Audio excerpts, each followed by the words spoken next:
හරි සුබ දවසක් ඔයාලා සියලු දෙනාටම. ඔන්න අදත් මම ඔයාලට වීඩියෝ එකක් අරගෙන ආවා. මේ වීඩියෝ එක ඇවිල්ලා රයිස් කුකර් සම්බන්ධ වීඩියෝවක්. ඉතින් මගේ ළඟ තියෙනවා ලීටර් 6ක රයිස් කුකර් එකක්. ඉතින් මේක අලුත් වැඩියාවට තමයි ඇවිල්ලා තියෙන්නේ. මේකේ කිසිම ප්‍රශ්නයක් නැහැ, කියන්නේ ක්‍රියාකාරීත්වයේ ප්‍රශ්නයක් නැහැ. හැබැයි මේ රයිස් කුකර් එකේ මේ හට්ටිය තලාගෙන තමයි මෙයා ගෑනලා තියෙන්නේ. ඉතින් මේක මම අලුත්තරිය කරා.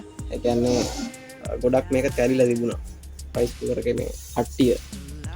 ඉතින් මේ අඩිය තැලුනම රයිස් කුකර් එකෙන් අපිට බතක් හරියට උයා ගන්න විදිහක් නැහැ. ඒ කියන්නේ බත හරියට පැහෙන්නේ නැහැ. එක එක ප්‍රශ්න ඇති වෙනවා.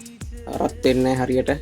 මොකද රයිස් කුකර් එකේ වැදගත්ම උපාංගය තමයි මේ හට්ටිය. ඉතින් මේ හට්ටිය තලාගත්තොත් එහෙම ඔයාලට මේ රයිස් කුකර් එකෙන් ඇති පළක් නැහැ.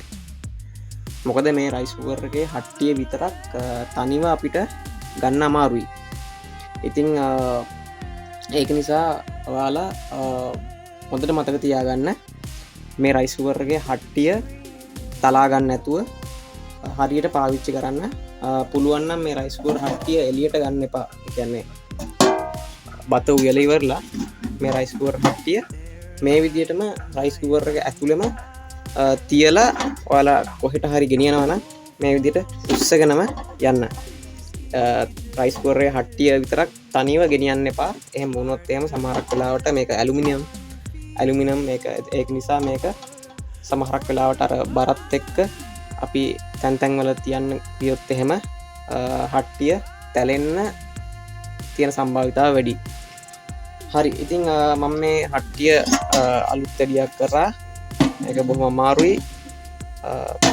මොකද තැලුනට පස්සේ මේක යථා තත්ත්වයට 100%ක්ම ගන්න අමාරුයි. හරි, එතකොට මේ රයිස් කුකර් එකේ හට්ටිය හදිසියෙ හරි තැල්ල තිබුණොත් එහෙම ඒක අලුත් වැඩියා කරන හැටිත් මම ඔයාලට කියලා දෙන්නම්. ඔයාලට පුළුවන් මේ වගේ ලෑලි කෑල්ලක් හරි එහෙම නැත්නම් හතරස් ලෑලි කෑල්ලක් මේ අඩියේ ප්‍රමාණයටම කපාගෙන අපිට පුළුවන් ඒක මේ රයිස් කුකර් එක මත තියලා ඉවරලා මිටියකින් ඒ ලෑල්ලට තට්ටු කරලා ඉවරලා ඒ තැලිච්ච තැන් පිළිසකර කරගන්න පුළුවන්.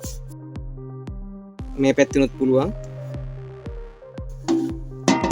මේ ඇතුල් පැත්තුනුත් පුළුවන් අපිට මේ විදියට තියලා ඉවරලා මේ ලෑලි කෑල්ල වගේම ඕනේ නැහැ. අපිට පුළුවන් ඒක එතන උඩට මිටියකින් තට්ටු කරලා මේක තත්ත්වයට ගන්න. 100%ක්ම ගන්න බෑ.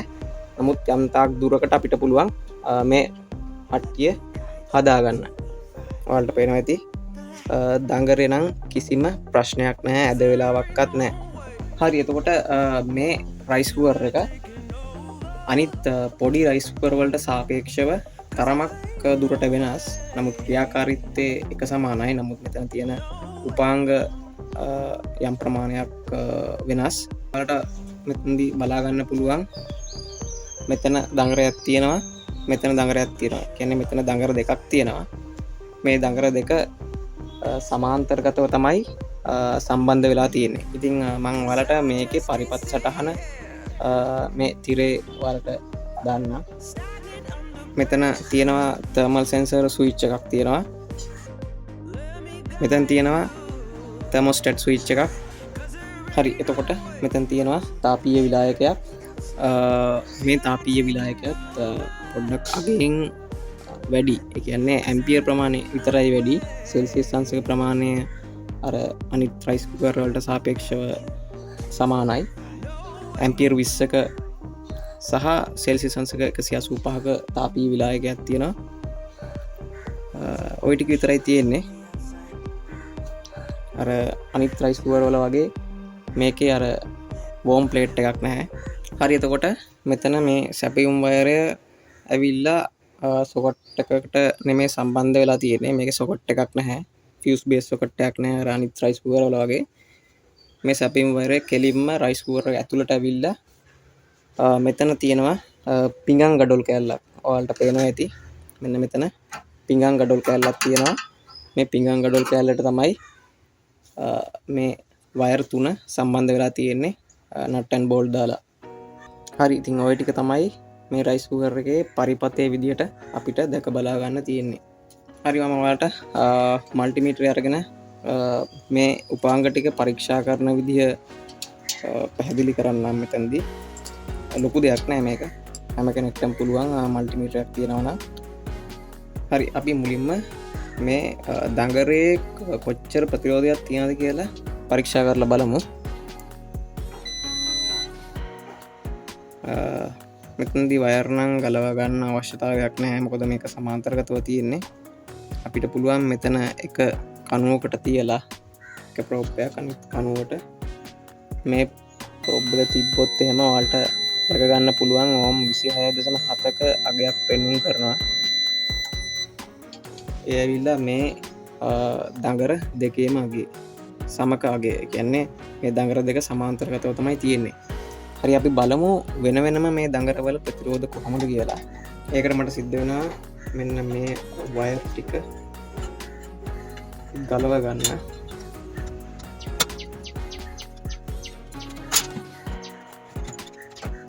හරි, අපි මුලින්ම මෙන්න මෙතන දඟරයට තියලා බලමු. මේ දඟරේ කණු දෙකට තියලා බලමු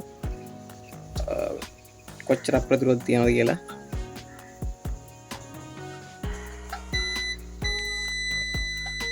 ඕම් 40ක් වගේ වෙන්නනවා. දැන් අපි මේ දඟරේ කණු දෙකට තියලා බලමු.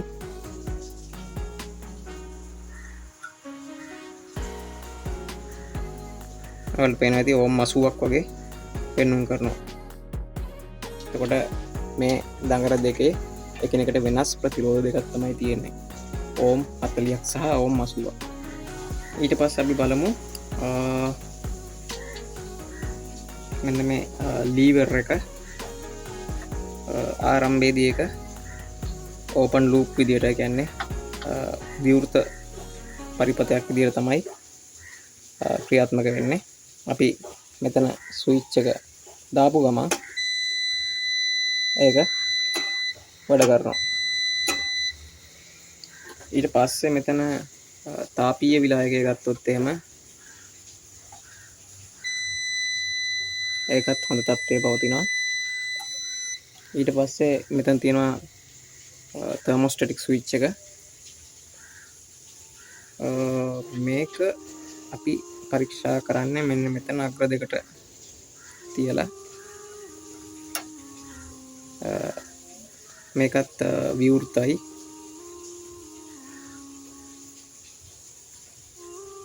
සම්බන්ධතාවයක් නැහැ මෙතන. ආරම්භයේදී මේක විවෘතයි. හරි, එහෙනම් අපි බලමු මේ රයිස් කුකර් එකේ ක්‍රියාකාරීත්වය කොහොමද සිද්ධ වෙන්නේ කියලා. දැන් අපි මුලින්ම සැපයුමක් ලබා දුන්නට පස්සේ මම ඔයාලට කලින්ම සඳහන් කරා මෙන්න මේ තර්මෝස්ටැට් ස්විච් එක. ඒ කියන්නේ උෂ්ණත්ව පාලක වහරුව සිංහලෙන් කිව්වොත්. මේක ආරම්භයේදී විවෘත ස්විච් එකක්. කියන්නේ මේ දෙක අතර කිසිම සම්බන්ධතාවයක් නැහැ. මේක ක්‍රියාත්මක වෙන්නේ සැපයුම ලබා දීලා ටික වෙලාවක් ගියාට පස්සේ, කියන්නේ රත් වෙනකොට තමයි මේක ක්‍රියාත්මක වෙන්නේ. එතකොට අපි සැපයුම ලබා දුන්නට පස්සේ මෙතන තියෙනවා සජීවී රැහැන. මේ සජීවී රැහැන මෙන්න මේ තාපීය විලායකය හරහා ගිහිල්ලා මෙන්න මෙතන ලීවර ස්විචේ එක අග්‍රයකට සම්බන්ධ වෙනවා. ඊට පස්සේ අපි මෙන්න මේ ලීවර් ස්විච් ඕන් කරනවානේ, කුක් අවස්ථාවට දානවානේ. දානකොට මෙන්න මේ තාපීය විලායකය හරහා මෙන්න මේ ඊළඟ ටර්මිනල් එකට ධාරාව ගමන් කරනවා. ගමන් කරලා ඉවරලා මෙන්න මේ දඟරේ ඒකාග්‍රයකට සම්බන්ධ වෙනවා. මේ හරහා කොහොමත් ධාරාව ගමන් කරන්නේ ආරම්භක අවස්ථාවේ. ඊට පස්සේ මෙන්න මේ උදාසීන රැහැන මෙන්න මේ තර්මල් සෙන්සර් එක හරහා ගිහිල්ලා ඉවරලා මෙන්න මෙතන දඟරේ අනෙක් කෙළවරට සම්බන්ධ වෙනවා. සම්බන්ධ වෙලා මේක රත් වෙන්න පටන් ගන්නවා. හරි එතකොට මෙන්න මේ දර්ශක පහන් වලින් මේක පොඩ්ඩක් ආම්බම් කරනවා පොඩ්ඩක් අමාරුයි මේ දර්ශක පහන් වලින් කුක් අවස්ථාවේ මෙන්න මේ රතු පාට බල්බේ තමයි දැල් වෙන්නේ. එතකොට මේ ලීවර් ස්විච් එක දාන්න කලින් වෝම් අවස්ථාවේදී මෙන්න මේ කහ පාට බල්බය දැල් වෙනවා ඔයාලට බලා ගන්න පුළුවන්. හරි ඊට පස්සේ දැන් මේක ක්‍රියාකාරී අවස්ථාවේදී මේක රත් වෙනවා. රත් වෙනවත් එක්කම මේ රයිස් කුකර් එකේ වෙනස්කම් කිහිපයක් සිද්ධ වෙනවා. ඒ තමයි මෙන්න මෙයා. ඒ කියන්නේ මෙන්න මේ උෂ්ණත්ව පාලක වහරුව ඔන්න කලින් හිටියේ විවෘත ස්විච් එකක් විදියට දැන් මෙයා සංවෘත ස්විච් එකක් බවට පත් වෙනවා. ඒ කියන්නේ මෙන්න මේ අග්‍ර දෙක එකිනෙක සම්බන්ධ වෙනවා. සම්බන්ධ වෙලා මේ හරහත් මෙන්න ධාරාව ගලන්න පටන් ගන්නවා. මේ හරහත් ධාරාව ගලාගෙන ඇවිත් මෙන්න මේ දඟරේ එක කණුවකට සම්බන්ධ වෙනවා. ඒත් එක්කම තව දෙයක් සිද්ධ වෙනවා. ඒ තමයි දැන් අපි මේක කුක් අවස්ථාවට දාලා තමයි තියෙන්නේ. දැන් මේ තර්මෝස්ටැට් ස්විච් එක ක්‍රියාත්මක වෙලා තියෙන්නේ. අන්න ඒකේ ප්‍රතිඵලයක් විදියට මෙන්න මේ කුක් අවස්ථාවේ තියෙන රයිස් කුකර් එක වෝම් අවස්ථාවට දැම්මත් අපි පත්තු වෙන්නේ මෙන්න මේ වෝම් බල්බය නෙමේ මෙන්න මේ කුක් බල්බය. ඒ මෙන්න මේ තර්මෝස්ටැට් ස්විච් එක ක්‍රියාත්මක වෙච්ච නිසා මේක නැවත විවෘත ස්විච් එකක් බවට පත් වෙච්ච ගමන් විවෘත වෙච්ච ගමන් නැවතත් අර කලින් විදියටම මෙන්න මේ වෝම් බල්බය දැල් වෙනවා වෝම් අවස්ථාවේ තිබුණත්. හරි ඒත් එක්කම තවත් විශේෂ දෙයක් මේ රයිස් කුකර් එකේ සිද්ධ වෙනවා. ඉතින් මට තේරෙන විදියට යම්තාක් දුරකට මේක අපිට වාසියක් කියලා හිතෙනවා. මෙතන විදුලිය පිරිමැහීමක් වගේ දෙයක් තමයි සිද්ධ වෙන්නේ. ඉතින් මේක වාසිද අවාසිද කියලා ඔයාලම තීරණය කරලා මෙතන පල්ලෙහා කමෙන්ට් සෙක්ෂන් එකේ කමෙන්ට් කරන්න අනිත් අයට බලා ගන්නත් එක්ක. හරි එතකොට මෙන්න මේ කෑල්ල මේක ඇවිල්ලා තර්මල් සෙන්සර් එකක්. ඒ කියන්නේ උෂ්ණත්ව සංවේදකයක්. ඉතින් මේක ක්‍රියාත්මක වෙන්නේ සංදි වෙවි විසන්දි වෙවි තමයි මේක ක්‍රියාත්මක වෙන්නේ. ඉතින් ආරම්භයේදී මෙයා සංදි වෙලා තියෙන්නේ. කියන්නේ සම්බන්ධයි මේ අග්‍ර දෙක. හැබැයි මේ රයිස් කුකර් එක රත් වෙනකොට වැඩ කරනකොට මේක විසන්දි වීමකට ලක් වෙනවා. ඊට පස්සේ නැවතත් සිසිල් වුණාට පස්සේ නැවතත් මේ අග්‍ර දෙක සංදි වෙනවා. ඉතින් ওই විදිහ තමයි මේක දිගටම ඒ කියන්නේ බත පැහැෙනකන් බත ඉදෙනකන් ක්‍රියාත්මක වෙන්නේ මේ විදිහට. ඉතින් මෙතැන්දී මේ අග්‍ර දෙක විසන්දි වෙච්ච ගමන් ධාරාව ගැලීම නතර වෙනවා. නතර වුණාම එතැන්දී අපිට විදුලිය ඉතිරිවීමක් වගේ දෙයක් තමයි ඉතින් සිද්ධ වෙන්නේ යම් තාක් දුරකට. ඉතින් මේක මේ ක්‍රමවේදේ රයිස් කුකර් එකේ විතරක් නෙමෙයි තව බොහෝ උපකරණවල මේක සිද්ධ වෙනවා. මට පොඩි දෙයක් අමතක වුණා වලට මේ පෙන්වන්න මෙන්න මෙයාව පරීක්ෂා කරන විදිය. අපිට පුළුවන් මල්ටිමීටරේ ඕම් පරාසයට දාලා ඉවරලා මෙතන මේක අග්‍ර ගලව ගත්තොත් අපිට ලේසි.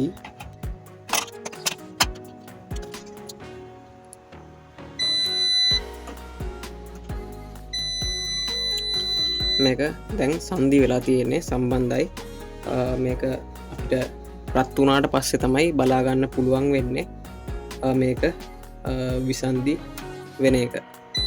ඔයාලට සමහරක් වෙලාවට සද්දයක් ඇහෙන්න පුළුවන් ටික් ටුක් ගාලා මේක සංදි වෙනවා විසන්දි වෙනවා. මොකද අපිට මේක සැපීමක් ලබා දීලා තියෙද්දි පරීක්ෂා කරන්න අපහසුයි. මම නම් පරීක්ෂා කරලා බැලුවා. ඒ විදිහට තමයි සිද්ධ වෙන්නේ. ඔය දේ තමයි ඉතින් මට අද වීඩියෝවෙන් කියලා දෙන්න ඕන වුණේ ඔයාලට. ඉතින් ඔයාලට මේ ගැන තවදුරටත් මේ සවිස්තරව හොයලා බලන්න පුළුවන්. මෙන්න මේ විදිහටම මේ පරිපතය ඇඳ ගන්න මං පරිපතය දාන්නම්. ඒත් එක්කම YouTube ෂෝට් සොලත් ඔයාලට වැදගත් වෙයි කියලා හිතන වීඩියෝස් කිහිපයක්ම මොදාලා තියෙනවා. ඉතින් ඒ වීඩියෝ සුත් නරඹන්න. හරි බොහොමත්ම ස්තුතියි මේ වීඩියෝ නැරඹුවට. තවත් අලුත් වීඩියෝකින් හමු වෙනතුරු ඔයාලා හැමෝටම සුබ දවසක්.